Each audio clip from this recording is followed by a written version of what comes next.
Hi, everybody, and welcome. My name is Christa of Practical Astros. I am here to host the Astera Sophia Kairos weekly astro forecast. Today, we have a special guest, Jeanine Lineback. You may know her on X, Blue Sky, LinkedIn, Facebook as J Lineback, but Jeanine is an astrologer. She's an astrology student. She's been practicing and reading and studying astrology for a very long time. And I'm really happy to welcome Jeanine to the weekly forecast. Hi, Jeanine. Hi, Krista. Thank you so much for having me on. I'm looking forward to this. Yeah, same. I love having new voices to talk about astrology, and I'm glad that you were game to join us this week. We are going to talk about 3 transits that are coming up this week. Our weeks are Wednesday to Wednesday. We kind of go through from one Mercury day to the other, so our weeks are a little wonky, but there's reason for that.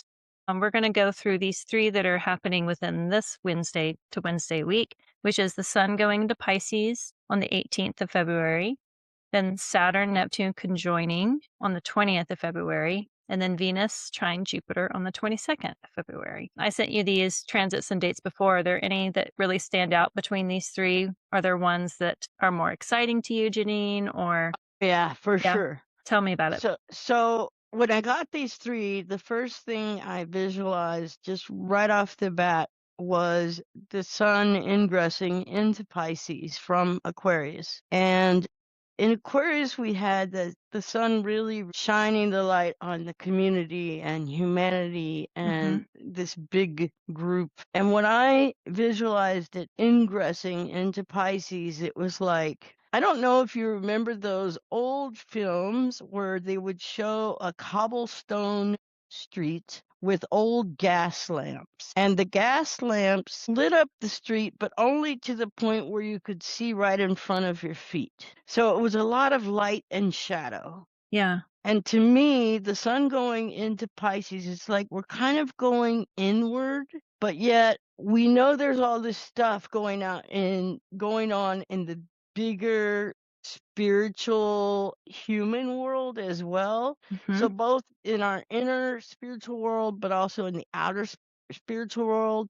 But it's a lot of diffuse light, very spread out to where you can't focus on one thing because there's just so much. It's like Yeah. all over. It's kind of just spread out. So like the gas lamp on the streets would just be kind of a glow that kind of made like a fog. There was lots of shadow, like I'm sure you've seen pictures of San Francisco when the fog rolls in off the bay. And everything's kind of fuzzy. You can see that there's probably ships coming in to dock and such, but you can't really make them out and you can't really see what kind they are. It's just kind of a lot of light and shadow. And that's the vision that came to me, if you will, when I first just instantly in my mind when sun going into Pisces, like we're going a little more internal.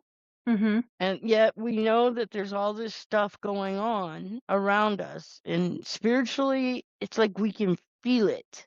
Just like Yeah. you can feel fog. When it's real heavy and thick, you can feel it, but you can't necessarily see clearly through it. But we get surprises later on that help us, I think. Well, I mean, also just to think about, Pisces is a water sign. It's ruled by Jupiter, which expands Yes. with Venus as the exaltation ruler. So there's this like expanded connection that's just inherent in Pisces anyway. And so the sun coming in there, it does illuminate that inherent expansive connection. And I love the idea of that fogginess. In my mind, I'm thinking of like old film noir Yeah, pictures, exactly. that you see like where the light is cast, and within that light, within those movies, you have this intensity and longing and passion and things happening in the shadows, and Exactly. it is it is that Piscean dream place. Pisces is the Exactly. final sign in the zodiac. We're looking at coming up at the zodiacal new year with Aries, the ingress of the spring equinox in the northern hemisphere when the sun ingresses into Aries. So this is like that final chapter before we begin again in that zodiacal year. So there's Yeah, and lots it's of reminiscence and mhm. and getting lost in memory and looking back and kind of looking inward and doing that reflection and that categorization in that emotional, spiritual way. So I love that vision that you had. Yeah, I'm a, that's exactly what I was seeing and feeling about it, you know? I put the chart up of the sun going into Pisces. For my location, it's a Taurus rising, but we have the sun going into Pisces. The north node is closest at 8 degrees, but then Venus is there at 10, the moon is there at 14, and Mercury is there at 18. So we have like all of the personal planets, really. I mean, Mars is in Aquarius still, but all of the really close, fast moving planets are all there with the north node and the sun when the sun ingresses, which is kind of nice, Yeah, no kidding. honestly. Yes, I agree. It's kind of that same pile up we started with in, back all the way to Capricorn, then into Aquarius, and eventually Mars will come in as well. It's the same group of characters. Yeah, yeah, it's like the sun leads the way and all like the little smaller planetary animals that run around the sun. It's like a pack of dogs that just follow the sun wherever it moves because Venus and Mercury can only get so far, if there's not a retrograde, Exactly. Or and then Mother Duck and her right, ducklings. yeah, that's what it's like. A mother duck and her ducklings feels very sun Pisces. That's what I thought of. Mhm. Yeah. Welcome to Pisces season, everyone. But now that we're in Pisces season, we're going to talk about Aries because Yeah. the big, like world changing transit that we have been getting closer and closer to is Saturn and Neptune conjoining in Aries 2 days after the sun goes into Pisces on the 20th. Now, Saturn had dipped into Aries last year from May 24th to September 1st. It moved in, Neptune was there, so they got close. We had a little bit of taste of what that meant, and you can experience it in the area of life that Aries is for you. So depending on what your rising sign is, depends on what house or topic of life Aries speaks. So we got a little taste of it, but this is Saturn and Neptune coming together and actually being at the same space from our perspective. So they're conjoining and they're merging all of their significations together in this moment. So broad picture, Jeanine, what do you think about Saturn and Aries outside of conjoining anything? Like what are your words for just Saturn Well, and I think it feels like the brakes and the gas at once. You Mhm. put both feet on both pedals at the same time instead of using one foot to hit one at a time. Yeah. And so there's going to be a sense of, I really want to move forward now. Wait a minute. You can't. Mm. Mhm. Why? I can't. Why? Like it's kind of like the kid that wants to go to the park right this minute, but you told them they have to eat lunch first and they keep with one. I mean, I used to be the kid that had, half my butt off the chair at lunch because I'm ready to go to the playground. And my mom would say, well, you have to eat your lunch first, or Yeah. whatever. And it's like, but, I'm halfway out of the chair still, you know? Mhm. And Yeah. I think we're going to feel that. I think we're going to feel that if we don't already. I already feel it, honestly. But, I think that's what it's going to be like. Saturn and Aries is Aries wants to go. It's ruled by Mars. Saturn is fallen here, so it doesn't have as much dignity, have the strength to put a hold on things the way it might in other areas of your chart. But yet, this is being ruled by Mars, which is in Aquarius still at this point. So Mars is raring to go. Aries, let's get up Mhm. and get it going. But Yeah. Saturn is like, no, wait, we got to take our time. We need to learn the lessons. We need to be disciplined. We need to think this through. But yet it's not very strong. So there's going to be that pull. Yeah. Yeah, when I was thinking about, I know a lot of people that have in their charts Saturn and Aries. So I get a sense of what that is like in someone's life. And when it's transiting the sky and we all experience it in that part of our own charts, it gets diffused in all sorts of different ways. Hmm. But then just thinking of the archetype of Saturn in a fallen place. So if we think of an exaltation as being like set up in a high throne, guest of honor, people bring treats and all this exquisite stuff, the best of people bring the best. It's like being a celebrity. You're a Hmm. celebrity, people just bring their best versions of themselves to you.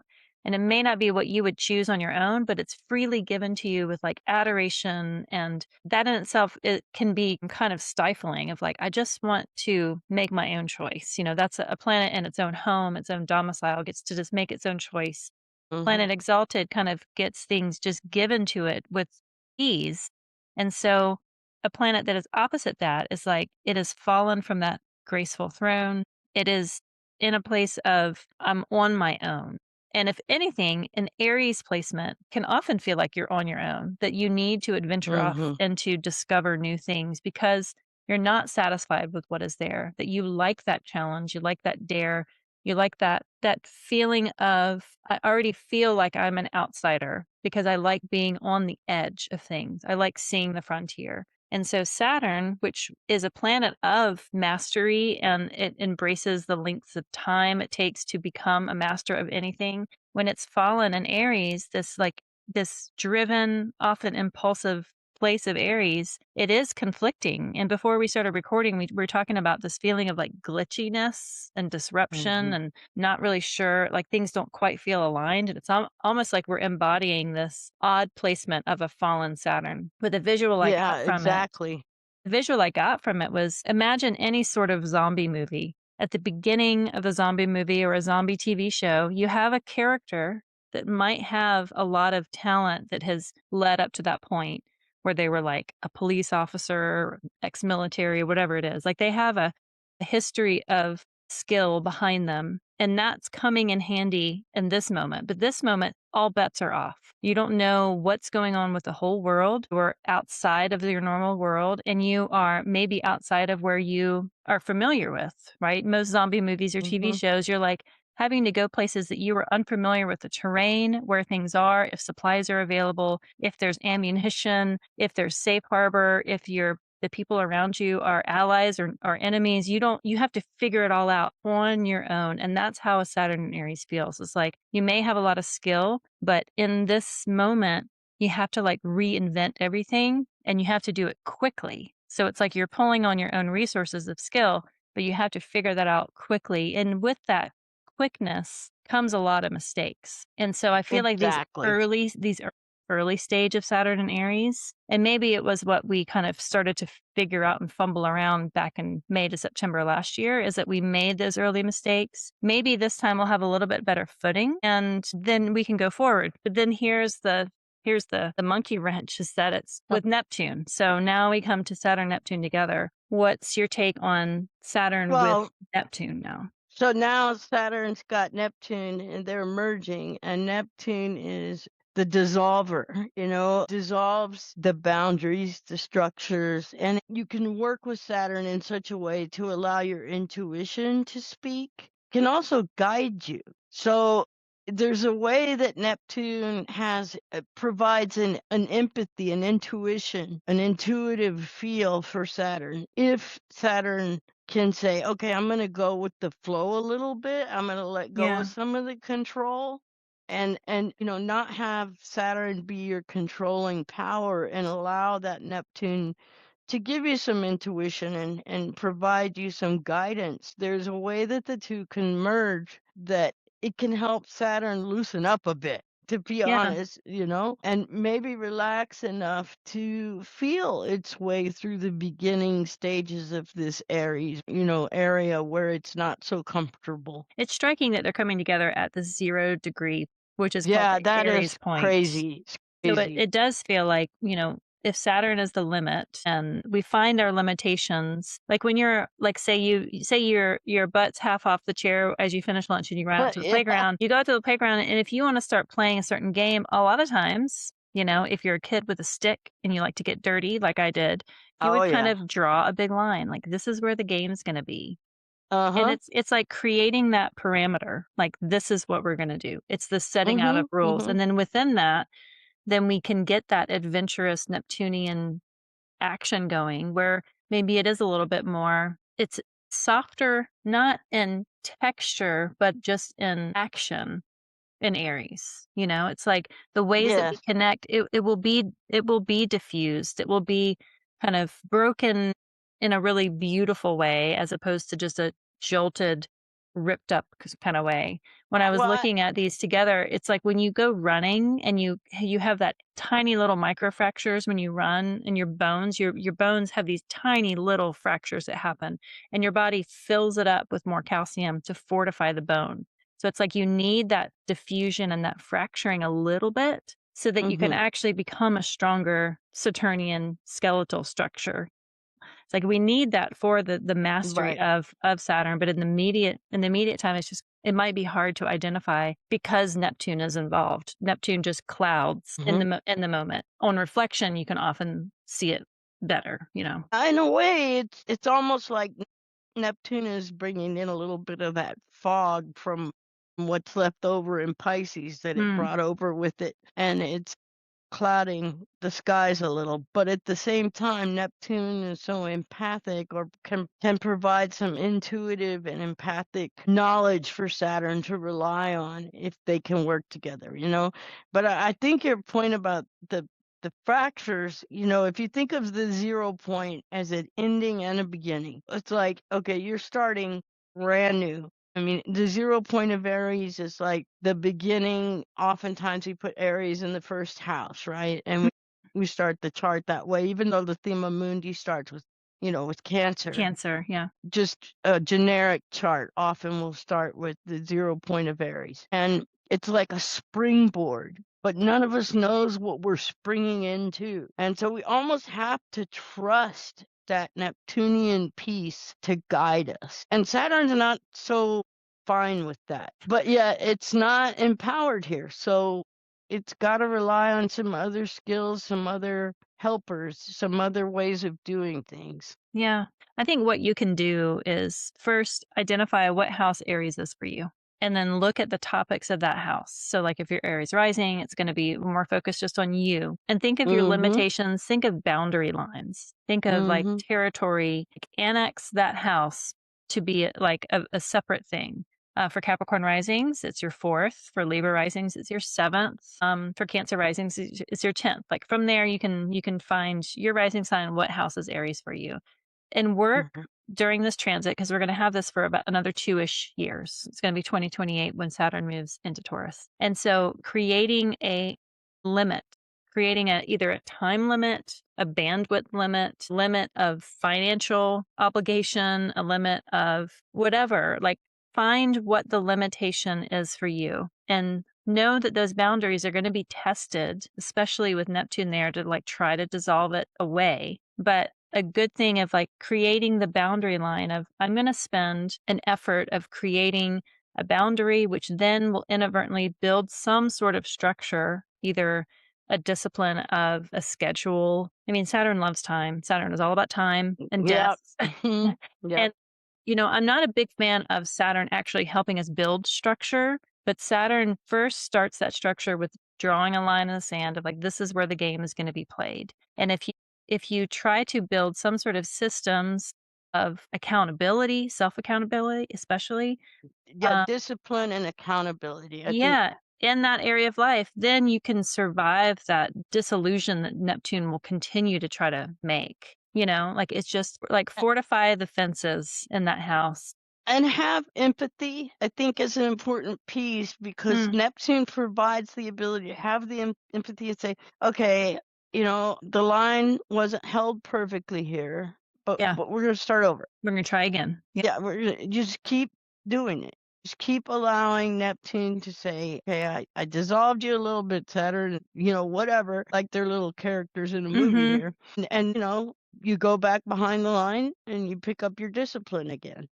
Yeah, or Um, it'd be like, you know what? That was an arbitrary line to begin with, and I like the line being drawn over here better. exactly, You know? exactly, So exactly. instead of a lot of times it'll be like if you first move into a house and you just like set some shit down in a part of a room, it just will stay there Yeah, for years, even though you didn't correct. intend it. So just because that was set there, and you can think of it like say that you're Pisces rising and Aries is your second house. And we associate second house with skill and resource, but mostly it's like the money house, right? There's Mm-hmm. more nuance to the second house, but we think of money and we think of Values, skills. expenditures and we think of income. So like if you're Pisces rising and Saturn goes into your second house and you just, you're working at a job because you've been working there for a long time, having Neptune come and dissolve the ideas a way around like, do you actually want to do this for income? Is this helping support you as the ascendant, as that first house? Is this Right. helping you make enough money? Like the Neptune there could actually be really helpful to dissolve away any like old plaque buildup around that house so that Saturn can then find where is the new boundary for it. So I think that because it's this Aries point, because it's in Aries, and because it's these two planets, we get to redefine lots of things for our immediate lives, for our family, community, cities, states, countries, hemispheres, for Mhm. ourselves in this moment. We all get to collectively do that. We get to create it together, you We know? do. Yeah, it is Mhm. all about this co-creation. And like the closer we get to it, the more excited I am for it. Yes, I'm Was ready. looking I'm at it here for last it. year, I was like, "Oh, good, yeah." It was just it was And way we heard more. so much about it too, so I think that's partly like, "Okay, it's almost here. Let's get there. Let's get there." That's how I Yeah. feel. I'm Yeah. ready. Well, we are recording this on February 11th, so we have a countdown of 9 days.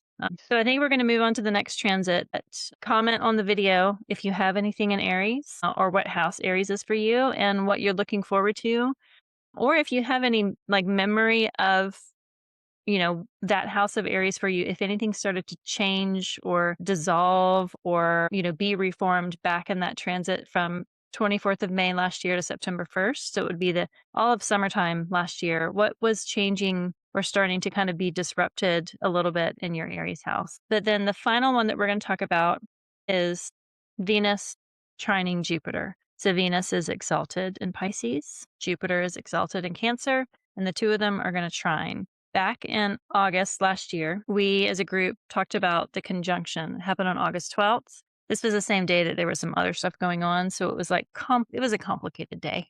Yeah. But we had the conjunction on August 12th. And then they're cycled together. We can kind of look at it kind of like a lunar cycle where you have a crescent moon, a first quarter moon, waxing moon, full moon, waning moon, third quarter, and then a crescent again before it goes to new. So we're looking at it in that kind of a cycle. When they came together, we can kind of think of that as the new moon. They squared each other on November 2nd. They opposed each other, meaning Venus, because Venus is moving faster than Jupiter, she moved into the opposition on January 9th. That was like the full moon moment when Venus was in Capricorn, Jupiter was still in Cancer. Jupiter spends about a whole year in one sign. So now we're at this trine point. We had a trine on November 26th, and now we have another trine on February 2nd. And this is when they're in really beautiful positions themselves. Now, Jupiter is still retrograde. Jupiter is going to go direct fairly soon. But at this moment, she is exalted, he is exalted. They're trining together and they're kind of playing out the story that they've been playing out in the Cancer area specifically, but all the water signs have really been touched more predominantly as this transit's been going. And now we have it with Venus exalted, which is a much different, it's like the best position she can be in outside of being at home in Taurus or in Libra. So what are your thoughts on just To this me, the trine? first thing that I thought of when I saw this trine, Venus applying to Jupiter, Venus is exalted, it's in Jupiter sign, all the things you said, romance. This is the romance right here. This Yeah. is like just ease of flow, of beauty, of good things. This is our breath of fresh air. We might have felt the glitchiness with, the Saturn, Neptune, or maybe a little confusion there or whatever. But here's a really good hug from somebody that cares the world about you, and we're all going to be together in this. The It's moon's in just, Taurus too, which just is like yeah, is a cherry on exactly. top. Yeah, that's where the good food comes in for the romantic dinner, And the moon's exalted in Taurus, so it's That's just like exactly all right. around. Mm. Yeah, all around goodness. And I think we're going to need it, and I think we're going to love it. I don't know how to put this, but when you go and it's a really hot summer day, I live in a hot state, so I live in Texas, so of course Mhm. I can identify with this. And that first plunge into the pool, it's like, how Mhm. refreshing. That's what this is going to be. It's going to be, we needed this. This feels so good. Yeah. Well, and Mercury is very close too. Mercury's gonna go retrograde 4 days later. So Mercury's Yeah, I know. very still, slowing down. But to me, like Mercury in Pisces is this, yes, it is an exile, a place of exile and a place of being fallen. But of all the planets, like to be fallen here, it can be all the Mercury retrograde tropes that we experience, but to me, it's like it brings in the creativity, Yeah. the Mhm. poetic Mhm. line, like that curvy line that you kind of have to do when you're swimming in water. You can't just swim straight. Like the That's only right. time you swim straight at the ocean is when you're caught in a riptide and you just swim along the line of the Does coast because the water itself is going to move you in kind of a swimmy way back to safety. So it's like when you're in a watery place, you have to act like a watery creature. And you that's have to go with the flow, yes, yeah, literally. yeah. So I like that Mercury is also here during Mm. this. I Mercury and the Sun and the North Node are here witnessing this trine between the two of them. Yeah, it's a great time for creativity, for music, for intuition, all the things that we sort of talked about at the beginning, right, Krista? Like, I mean, just let some flow happen here. I think it'll feel good. Yeah. So just to refresh, to look back. So if you can remember middle of August last year, this is when Venus and Jupiter came together in Cancer. I think it was like 14 degrees. And then it's gone through this process of Venus is taking whatever seed was first planted then and starting to bloom it out. So think of the Cancer house. And then when she squared it in November, she was in Libra, so she was at home. So it's kind of like a positive square almost. Venus Jupiter Mhm. square with Mm. Venus at home, Jupiter exalted. The opposition, January 9th, was opposing that place, Venus in Mm. Capricorn. I mean, Venus is a triplicity ruler of Capricorn, right? Because it's an earth element, so it's of Yes. that dark Mhm. feminine sect. She's not other than that, she's not really well equipped in Capricorn. Very practical, very functional, and has really great taste. Venus in Capricorn does, but it's an opposition. It feels kind of like that film noir, feels very black and white versions of Venus there. But now she's in this trine place, which is about flow. So if you began something in August that maybe has gone through a couple of rewrites or versions or drafts, having this February 22nd date come in, it's like this is when the floodgates potentially could come through. And so maybe set yourself up for what day of the week is it? It's a Sunday. Sunday, yeah. So if you have time to set aside to allow the flow to come through your fifth and speaking as a Scorpio rising, sorry, being a little selfish here. Uh-huh. Pisces is my fifth house, Cancer is my ninth house. So have the flow come through your Pisces and Cancer houses. Allow the space so that you can have that flow. Trines are supportive, but they're also about momentum. And momentum of water is like Mhm. the Mm. water, when water has momentum, it's It's gonna incredibly move. powerful. It's gonna Yeah. move, but it overall is being a really glorious day, especially with that exalted moon there. Like I say, skip Valentine's and have it this day. There you go. That's great. Even if it's just going with the flow at home with your family, Jupiter and Cancer, Mhm. enjoying the love of the people closest to you. It's going to be fulfilling. Yeah. Well, I think that wraps up our week. Thanks so much, Jeanine. We talked about the sun going into Pisces. I love your foggy gas lantern imagery, mostly Saturn Neptune conjoining, and then this Venus trine Jupiter. This has been a really lovely week to talk about. There's some more trickier transits coming up next week, which I Yeah. will get into. Shauna is going to join me for that. So we're going to I'll talk about those when they come. But for this week, thanks so much for joining me, Jeanine. If people want to get in touch with Jeanine, Jeanine does readings, is an excellent astrologer. You can find Jeanine on X or Twitter, Blue Sky, LinkedIn, and Facebook. It's Correct. either J Lineback. Is that right? Is your username? Correct. Correct. So On just Facebook is the only one that's different, but if you just look up Jeanine Lineback on Facebook, you'll find me. cool. So There you can aren't get in too many touch. of us. You're one and only, Jeanine. Well, I don't know about that, but I'm definitely a unique name organization here. Yeah. Well, thanks, Jeanine. And thanks, everybody, for listening to this weekly. And we will catch you next week. Until then, Bye. thank you.